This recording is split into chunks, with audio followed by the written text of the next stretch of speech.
Hey guys, what's up? Welcome to a what's on my iPhone video. Now, right now I'm actually running the iPhone 4S. I am going to get an iPhone 5, but eventually, not right now, because I don't see the point right now. I don't have the money. What's the point in breaking the bank? So starting off, I'm just going to show you my home screen. I usually leave it the same way as it came out the box.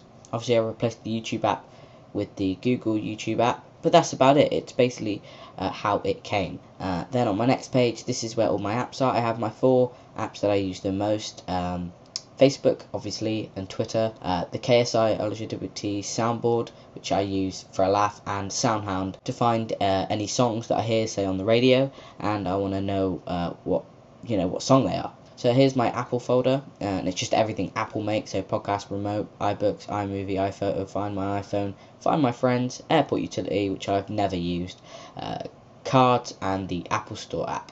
So going down to my first actual proper folder, we have my social folder. Now I have Steam, which I use to see how much a game is. If I just spontaneously think of a game, I'm like, ooh, I'll see how much that is. WhatsApp I use so I can message people for free from Blackberries and iPhones and Android phones, etc.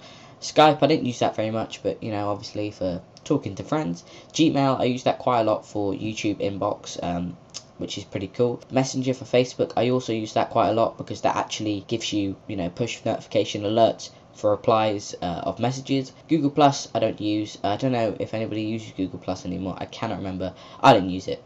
And my Xbox Live, which I use so I can see if anyone's online, see if anybody's playing a bit of FIFA or Formula 1, and then, go online. The next app folder, I should say, is photography. Now, I have a couple of apps in here that you'll know and a couple that you won't know but are pretty awesome. So you'll probably know SloPro and Instagram, maybe Big Lens. SloPro is a brilliant application. I won't go into depth now. I'll probably make a review separately, but basically you record a bit of footage, then afterwards it makes it into a certain 1000 FPS kind of clip, and make the motion look really nice and smooth and slow motion, using optical flow, which is a thing you can actually do in Final Cut Pro by itself, but it does take a long time, and it kind of makes the image quality look a bit worse. Next app is Pic Stitch. That's a brilliant application for picking loads of photos, putting it into one photo with borders, a little bit like the icon there. Next, Instagram. I don't really use that much. Everyone does, like, oh yeah, I'm an indie photographer, but no, I don't really care. I use it every so often. If I see something and I think that looks pretty arty, I'll take a photo of it, etc.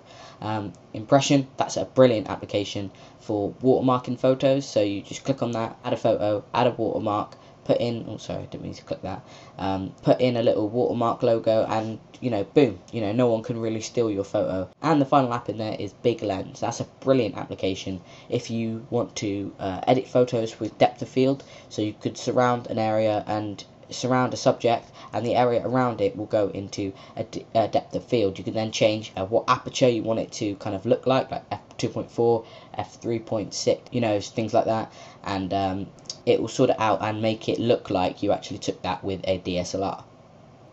The next app is the next folder is a utilities kind of folder, which has just eBay, the LED light, which I do recommend to so many people. As you can see, it's just an application that uses the LED light on the back of the iPhone 4, 4S, and 5 to basically just use it as a flashlight. So as you can see, there you go. You just go like that, turn it on and off. You can use a strobe here, so you can turn it down, turn it up, and all that. It's a brilliant application. It's just convenience, and instead of having to go to the camera application and turn it on and there. The next is games. I don't really have that many games on my iPhone. I don't really use it for gaming. I more use it for content consumption. So more like watching videos, TV shows, YouTube videos, listening to music, and going on Facebook and Twitter. So I have Angry Birds Space, Angry Birds, Fruit Ninja, SkyGamblers, Air Supremacy, which is a brilliant Sky Fighter kind of game. That's all I can really say. Tiny Wings, I don't really play that as much anymore. It's a bit of an old game now, but still it's a bit of fun if it's the only game that I haven't played in a while. And GP Story, which is kind of Grand Prix, make your own team, make it big kind of game, and that's pretty fun just to play, and it's a kind of continuous game, so you can keep coming back to it and playing a bit more. My last folder is my entertainment folder. These used to be full.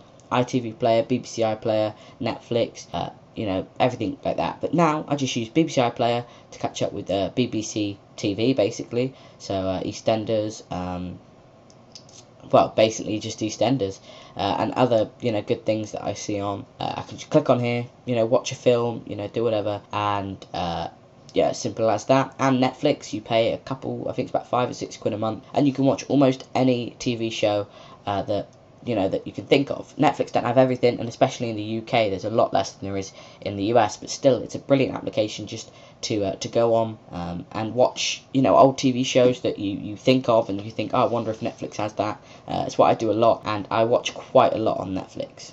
Now, this sounds kind of weird, but the applications I probably use most are the videos application. There you go, I have my films and my Formula 1 on there. Music application here, so if I just go back here, I listen to a lot of music, and also the YouTube app. I watch a lot of YouTube, obviously, and it's kind of replaced TV for me now.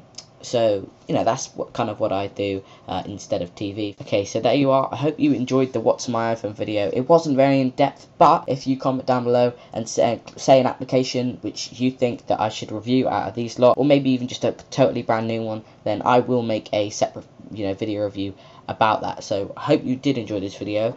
If you did, please feel free to like it, subscribe, and leave comments, everything like that. If there's any apps you want me to check out, comment down below. I hope you enjoyed the video, and please subscribe.